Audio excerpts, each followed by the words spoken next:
스펙이 아닌 능력으로 취업하는 길, 그 길의 나침반을 제시해드리겠습니다. NCS 활용 가이드 2부 시작해 볼 텐데요. 자, 2부에서는 실제 NCS를 기반으로 채용을 하고 있는 곳을 중심으로 이 실전에 대한 이야기 나눠보겠습니다.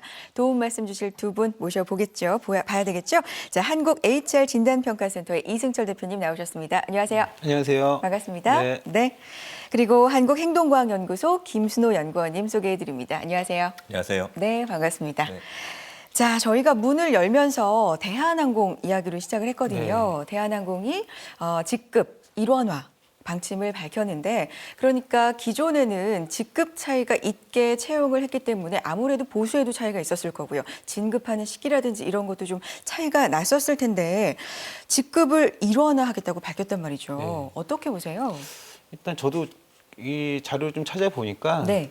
국가인권위원회 법이라고 있어서 채용에 있어서의 학력을 차별해서는 안 된다라는 거고, 그거의 근간이 이제 동일 노동의 동일 임금 원칙입니다. 그래서 같은 승무원의 직급을 기준으로 해갖고 이제 그걸 네. 일원화시켰다고 볼 수 있고요. 뭐 또 쉽게 다른 직군을 생각하시면, 선희 씨 뭐 아나운서 지금 하고 계시는데 아나운서 채용을 하는데 이제 어떤 박사가 채용됐다고 같은 일을 하는데 돈을 더 많이 준다고 하면 어떻게 생각하세요? 아우, 마음이 확 상하는데요. 그쵸? 상상만 해도. 네. 네. 그런 측면에서 화가 좀 나네. 생각을 하시면 좀 될 것 같아요. 네. 아, 그러네요. 그렇게 또 비유를 해주시니까 이해가 되는데, 그래요. 같은 일을 하고 있는데 학력의 차이가 있다고 해서 차별을 받는다면 안 되겠죠. 뭐이 부분에 있어서 좀 시정을 하려는 노력으로 보이고요. 연구원님은 어떻게 보세요? 네. 저는 그 인사 정책에 있어서 가장 중요한 이제 그 원리 또는 원칙이라고 하는 게 그 미래 성과 정도를 예측하는 데 있어서 중요한 그 예측력이 있는 변수가 무엇이냐에 대한 관심이 분명히 있거든요. 네. 근데 이번 대한항공 사례 같은 경우에는 승무원직의 미래 성과를 예측하는 데 있어서 학력에 관한 변수는 크게 의미가 없다라는 것을 이제 그 기초를 둔 것이 되겠죠. 근데 이제 승무원이 아니고 이게 직종 또는 직무에 따라서 어느 정도의 차이는 분명히 있을 것 같아요. 네. 그러니까 분명히 어떤 특수하고 전문적인 자격 요건이 필요하고 그에 준하는 학력 수준이 요구가 되는 어떤 그 직종 또는 직무 같은 경우에는 학력에 대한 어떤 기존의 그 중시 풍조가 유지가 될 수도 있겠지만, 그렇지 않은 직무 같은 경우에는 학력이 아닌 저희가 이제 항상 얘기하고 있는 직무 능력에 관한 변수가 보다 중요한 키워드가 아닌가 생각을 합니다. 네. 우리가 흔히 생각을 할 때도 객실 승무원 분들 생각을 해보면요. 뭐 이 승객들의 안전을 책임지는 그런 책임감이라든지 아니면 서비스 정신 이런 것들이 훨씬 중요할 텐데 학력으로 차별을 받는다고 생각하면 저도 좀 속상하거든요. 그렇죠. 이게 근데 객실 승무원이 지금은 국한이 되어 있지만 다른 분야로 점점 좀 확대가 되지 않을까 조심스럽게 또 예측을 해보게 됩니다. 이런 분위기 속에서 우리 취업 준비생들은 어떤 점을 좀 더 준비를 하면 좋을까요? 네, 그 전에 취업 준비생을 보면 막연하게 준비를 하는 게 있었어요. 네. 뭐 예를 들어서 뭐 야, 내가 지금 이 실력으로 될까 해서 그냥 막연한 마음에 대학원 진학을 한다든지, 좀 심하게 과장을 하면 본인이 도전 의식을 증명하기 위해서 히말라야에 갔다 온다든지 네. 이랬는데, 사실 이게 하는 일하고는 관련이 없지 않습니까? 그쵸. 그래서 뭐 계속 저희 방송에서 얘기하지만 하는 일에 관련해서 자기의 능력을 키우는 게 최선의 방법이다라고 말씀드리고 싶어요. 그렇군요. 괜히 본인의 목적의식 없이 네. 그냥 학력을 높이기 위해서 대학원에 진학한다든지 우리가 네. 흔히 그런 거를 학력 세탁 뭐 이런 네. 얘기가 네. 시쳇말로 있었는데, 요즘은 학력 오히려 파괴 현상이 좀 확산이 되고 있는 것 같아서 긍정적인 면이 있는 것 같고요. 연구원님의 얘기도 좀 들어볼게요. 어떤 점을 더 중점을 네. 두고 준비를 해야 될까요? 네. 저희가 항상 이제 여러 차례 얘기를 했지만 네. 그 적격한 스펙에 대한 얘기를 항상 나눴었잖아요. 네. 내가 하고 있는 이 일에 있어서 꼭 필요한 스펙, 꼭 필요한 어떤 요건들이 무엇인지에 대한 고민이 좀 더 심층적이고 또 그 깊이 있는 고민이 필요하지 않을까라는 생각을 합니다. 그렇군요. 항상 말씀을 드렸던 오버 스펙이 아니라 온 스펙, 정말 그 직무에 꼭 맞는 능력을 갖춘 인재를 뽑기 위한 그런 사회적인 분위기가 확산이 되어가고 있는 가운데, 자, 오늘 저희가 분석할 공고문, 어느 곳의 공고문인지 화면을 통해서 만나보시죠. 오늘의 공고문입니다. 한국수자원공사 채용형 인턴 모집 소식인데요. 자, 한국수자원공사면 흔히 K워터 라고 친근하게들 많이 알고 계시는데, 한국수자원공사 어떤 일을 하는 곳인가요? 네, 그 전에 뭐 한국수자원공사 하니까 한수원이라고 우리 그 전에 방송을 했었죠. 그렇죠, 그렇죠. 네, 그거랑 좀 혼돈을 하는 취업준비생들이 많더라고요. 한수원이면 한국수력 원자력공사였죠. 한국 이제 수자원공사 네. 오늘 할 거는 공사고요. 혹시 한국 수자원공사를 가장 흔하게 볼 수 있는 장소가 어딘지 아세요? 글쎄 흔하다기보다는 네. 이렇게 차를 타고 가다 보면은 댐이 보이잖아요. 네. 그러면 멀리서부터 이렇게 K워터라고 네, 굉장히 크게 써붙이 뭐 그랬던 기억이 나는데 네. 댐이 아닐까요? 댐? 맞습니다. 네. 댐이 맞고 가장 대표적인 우리 치수원이라고 물을 모으는 장소. 이제 치수원이라고 아, 얘기하는데 댐이 네. 될 수가 있고요. 그런 치수원부터 수도꼭지까지 아, 물 공급에 대한 종합적 관리를 하는 곳이 한국수자원공사라고 볼 수 있고요. 네. 뭐 최근에 와서는 그 대체에너지 사업, 그 안산의 대부도라는 데 가시게 되면 네. 그 대부도 입구에 큰 그 풍력 발전을 위한 프로펠러 같은 게 있어요.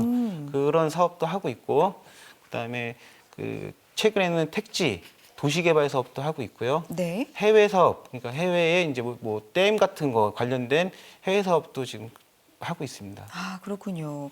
댐부터 수도꼭지까지. 그러니까 물에 관련된 네. 모든 관리를 하고 있고 또 해외 사업까지 굉장히 여러 가지 사업에 또 진출해 있다. 이런 걸 알 수가 있는데 자, 수자원공사에서 어떤 직무를 채용하는지 그 채용 내용을 한번 살펴보도록 하겠습니다. 한국수자원공사의 채용형 인턴 모집 내용입니다. 접수 기간부터 한번 짚어보죠. 자, 1월 22일 금요일부터 시작이 됐습니다. 마감일은 2월 1일 월요일 오후 3시가 되겠고요. 채용 직군 볼까요? 행정 분야에서 46명, 기술 1 분야에서 86명, 기술 2 분야에서 68명을 뽑고 있고요. 이렇게 해서 총 200여 명이 조금 안 되게 이렇게 뽑고 있는데요. 자, 채용 조건은요. 채용형 인턴 기간 평가 후 정규직 전환이 가능한 인턴을 뽑고 있습니다. 자, 2월 1일이 마감이면 이제 좀 서둘러서 지원을 해보셔야 될 것 같은데 생각보다요. 제 생각보다는 이 모집 인원이 좀 많은 것 같아요. 네. 뭐 46명, 86명, 68명 좀 많이 뽑고 있는데 자, 신입을 뽑고 난 후에 수습 기간을 거쳐서 정규직 직원으로 채용을 하는 경우가 있고요. 이렇게 채용형 인턴으로 또 채용을 하는 경우가 있잖아요. 이 두 가지 경우에 어떤 차이점이 있을까요? 네, 보통 이제 저희가 인턴과 수습이라는 제도를 양분해서 진행을 하는 경우가 간혹 있는데요. 네. 사실 그 사전적인 의미는 다르지는 않습니다. 수습하고 인턴의 사전적 의미 다르지는 않는데 그런데 보통 이제 저희가 수습 기간을 거친다, 수습으로 채용을 했다라고 한다면 그 확정적인 근로계약이 이루어지는 것을 전제로 하고 있습니다. 네. 그러니까 수습을 거치고 나서 바로 이제 정규직 전환이 되는 거죠. 근데 인턴으로 채용을 하게 되면 그 후에 어떤 그 근로계약이 이루어질지 여부에 대해서는 아직 미지수로 남겨져 있는 상태입니다. 근데 최근에 많은 기업들에서 단순하게 인턴을 뽑지 않고 채용형 인턴이라는 것으로 지금 정의를 하고 있거든요. 그러니까 채용형 인턴이라고 하는 것도 기존의 수습 제도와 마찬가지로 인턴을 거치고 나서 큰 결격 사유가 없으면 정규직 전환을 시키겠다라는 그런 이제 그 비슷한 제도로 보시면 되겠습니다. 그렇군요.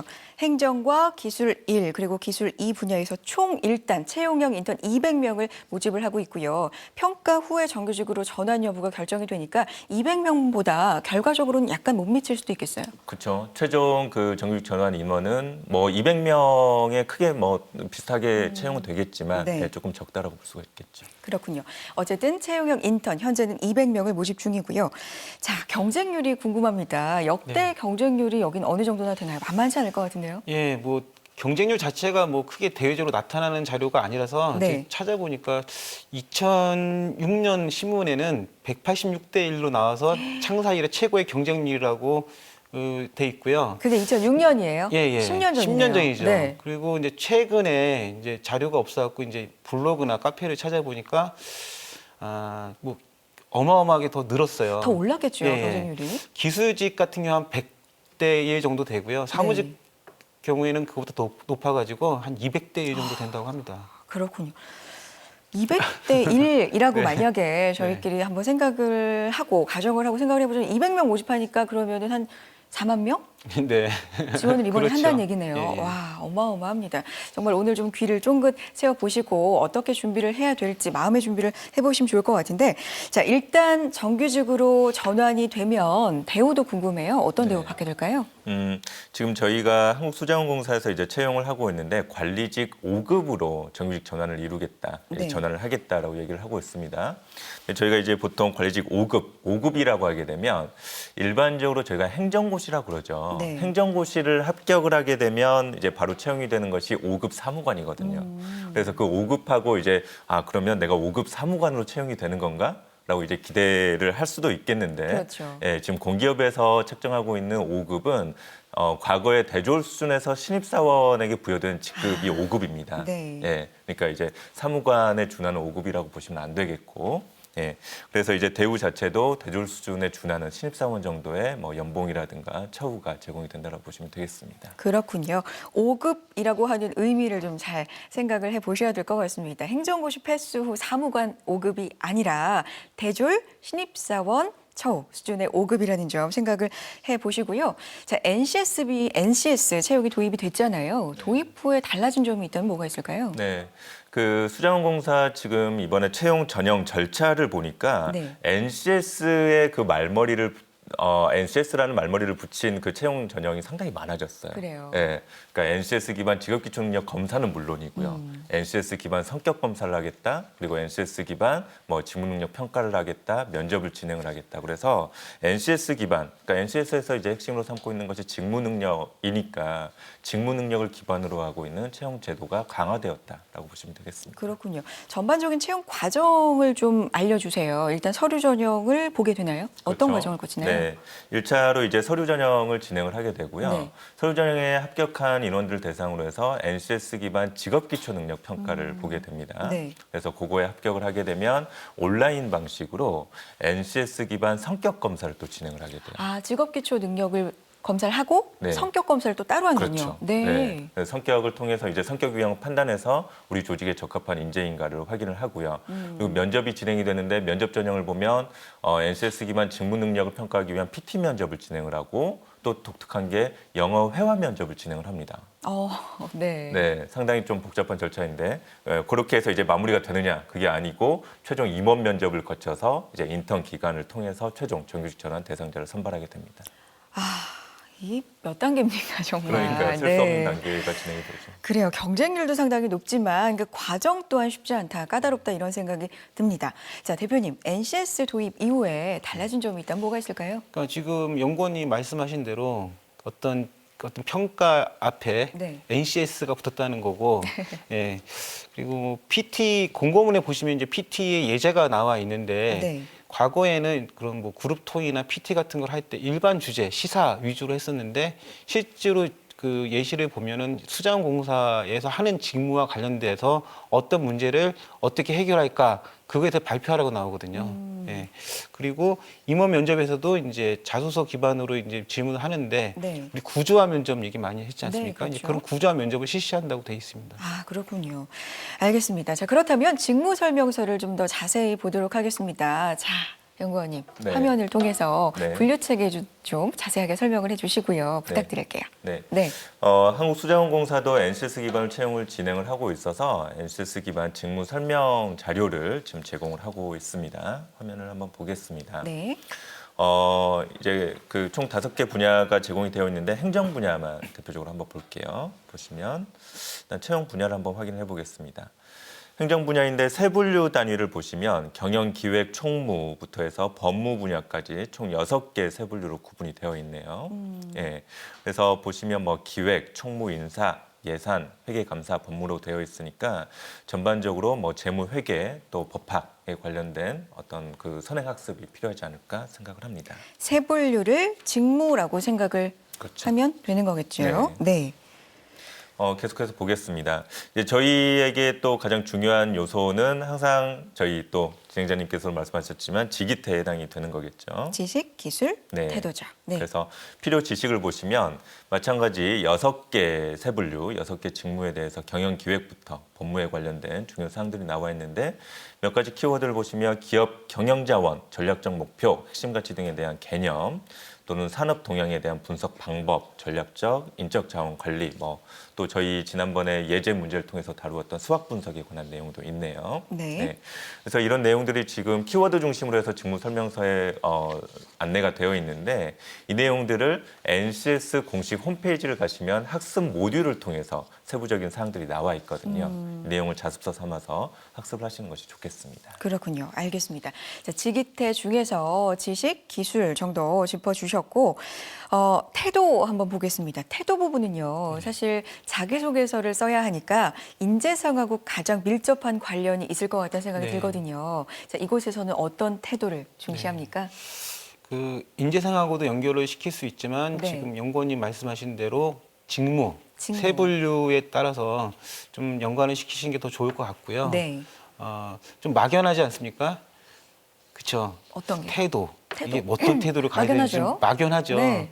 근데 실제로 그 직무, 그러니까 6개 직무가 있지만 그 직무가 뭘 해야 될지를 갖다 본인이 좀 생각을 하면 그런 태도들이 좀 자연스럽게 나올 것 같아요. 예를 들면 경영계획 같은 경우는 가장 중요한 게 이제 사업 관리나 사업 기획이거든요. 네. 그러다 보면 여러 가지의 태도가 있지만 목표 중심적이고 전략적 사고를 가져야 되는 게 중요할 수 있고요. 그렇죠. 총무는 그 뭐 굉장히 많습니다. 업무로 보면은 총무가 안 하는 게 없어요.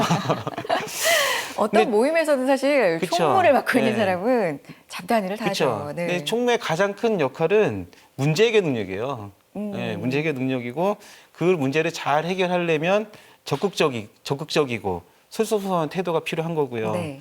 인사나 예산 같은 경우는 의외로 인사 같은 경우는 굉장히 어떤 잘해도 욕을 먹고 못해도 욕을 먹는 그런 경우가 발생하거든요. 그래서 공정한 태도를 유지해야 되는 거고 회계 감사 같은 경우 어떻습니까? 일단은 그 정확하고 또 공정해야 되는 거고요. 그렇죠. 예. 그리고 법무 같은 경우도 이제 원인에 대한 문제를 갖다가 정확하게 문제에 대한 원인을 정확히 판단하고 그거에 대한 해결책을 제시할 수 있어야 되는 그런 식으로 어떤 직무가 6개가 나왔다고 하면 내가 어떤 직무에서 어떠한 그 역할을 해야 되는지를 생각하면 태도라는 것도 자연스럽게 도출이 될 수 있을 것 같습니다. 그리고 네. 직업기초 능력은 지금 공고문에 나와 있듯이 8개가 되어 있어요. 보통 저희가 컨설팅 할 때 권고하는 건 5개 이상인데 인재에 대한 욕심 아까 채용 과정 보셨죠? 굉장히 좀 좋은 인재를 뽑고자 그쵸. 하는 게 채용 과정에서도 예. 그렇고요. 예. 여기서 직업기초 예. 능력도 그렇게 예. 요구하고 있군요. 그러다 보니까 한 8개가 지금 들어가 있습니다. 5개 이상만 예. 권고하고 있는데 예. 8개 예, 꽉꽉 예. 채웠네요. 예. 네. 몇 예. 가지 그러면 소개를 좀 해주세요.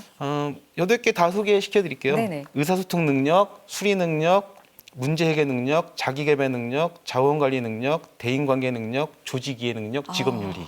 많죠? 맞네요. 웬만한 능력은 다 들어가 있는 것 같습니다. 네네. 네. 그렇군요.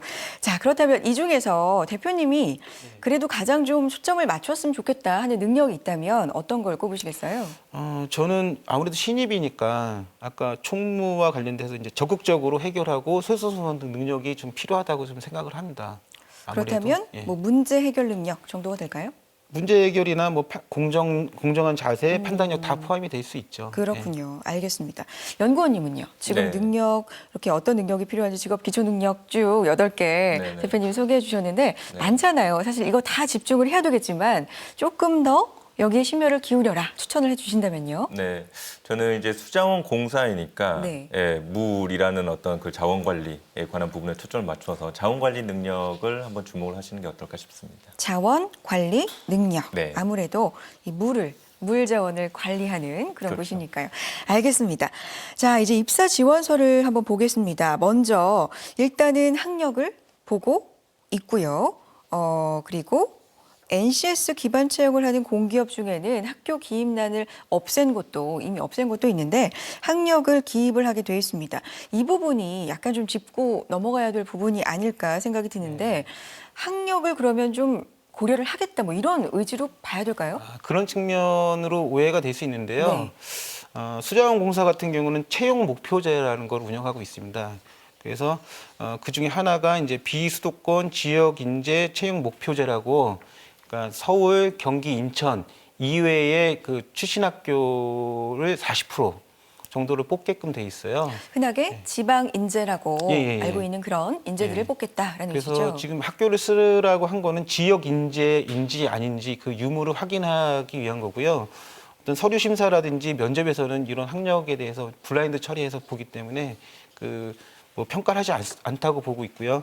또 하나 또 재밌는 건 양성채용 목표제라고 있어요. 네. 그 서류 심사에서 만약에 뭐 남자나 여자 어떤 한쪽이 30%가 안 됐을 경우에는 그 30%를 갖다가 이제 채워서 시험을 보게 한다는 그런 공사니까 아무래도 그런 측면들이 좀 강한 것 같습니다. 채용에 있어서. 그렇군요. 네. 뭐 성비에 따른 할당도 되어 있고요. 네. 그리고 지역 인재를 또 채용하려는 할당도 되어 있기 때문에 그 부분을 체크하기 위함이지 네. 학력을 굳이 보겠다 네. 이런 점이 아니라는 점 네. 좀 체크를 해주시기 바랍니다. 이게 왜냐하면 오해를 할 수 있거든요. 그렇죠. 아, 학교를 네. 본다는 얘기인가? 이렇게요. 어쨌든 그 오해를 시원하게 풀어주셨고요.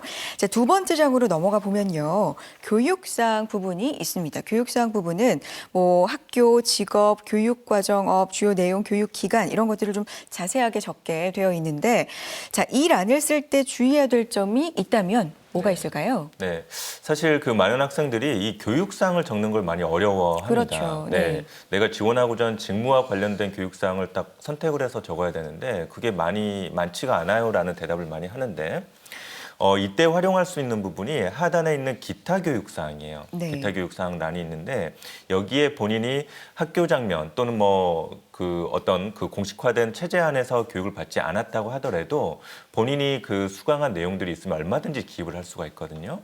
예를 들면 이번 주 초반에 제가 모 공기업의 면접을 다녀왔는데 거기에서 이제 회계나 재무 관련된 직무에 그 신입사원을 선발을 했어요. 네. 근데 그 친구들의 대부분이 어떤 내용을 적었냐면 저는 CPA 과정을 공부를 했었는데 그 CPA 과정을 공부한 사설 학원 강의 목록을 다 적었거든요. 그러니까 회계 공부를 그렇죠. 했는데 예. 강의, 학원 내용을 그렇죠. 적었다고요? 예, 오. 사설 학원에서 수강한 내용들을 쭉 그 목록을 적은 친구들이 상당히 많더라고요. 네. 근데 그런 내용들이 다 기업 차원에서는 인정이 된다는 거죠. 아. 대교육 측면에서 그런 부분도 한번 확인을 하시면 좋겠습니다. 그렇군요. 알겠습니다. 자, 세 번째 장 한번 넘어가 보겠습니다. 우대 자격증이라고 되어 있는데 아무래도 서류 심사에서 당락을 결정하는 좀 요인이 될 수 있지 않을까 뭐 이런 생각이 듭니다. 자격증, 우대 자격증 이런 부분도 적게 되어 있고요.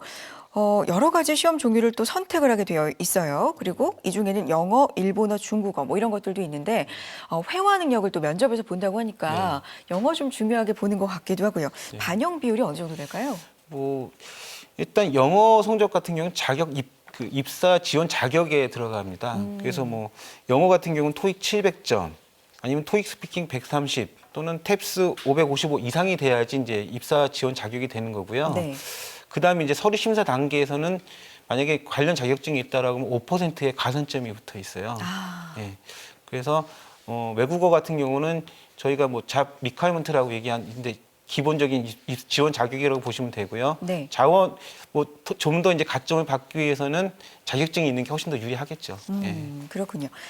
자, 이제 자기소개서 문항을 한번 확인해 보겠습니다. 총 5개 문항이 있는데요. 체크를 한번 해보시기 바랍니다. 화면으로 한번 만나보실까요? 보겠습니다. 한국숫자원공사의 자기소개서 문항인데요.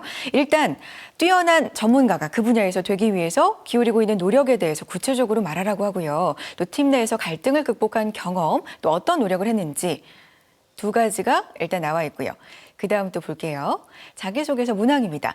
학업 이외에 본인이 관심과 열정을 가지고 자기주도적으로 계획을 수립하고 추진했던 경험, 그 다음에 자신이 규칙 및 규정 준수, 준법성 등과 같은 공동체 윤리를 중요하게 여기는 사람임을 입증할 수 있는 사례를 적으라고 하고 있고요.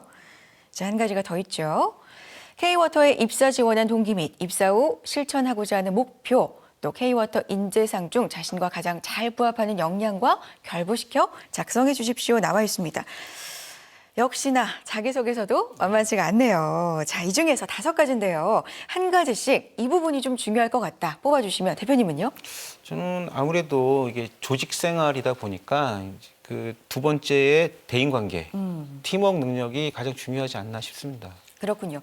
어쨌든 뭐 공사든 아니면 사설이든 뭐 팀 조직 생활하는 건 마찬가지니까요. 그럴 수 있겠네요. 연구원님은 어떤 게 중요하다고 보세요? 예, 저는 이곳이 이제 공사고 공기업이다 보니까 그 보시면 공동체 윤리 또는 직업 윤리를 묻는 질문이 있습니다.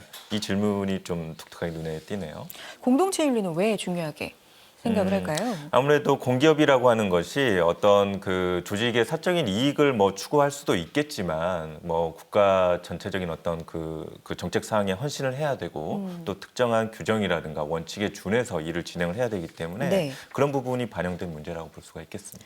그러니까 민간의 이익보다는 어쨌든 공공의 이익을 더욱더 중요하게 생각을 해야 되기 때문에 공동체 윤리를 또 중요하게 평가를 해주셨네요.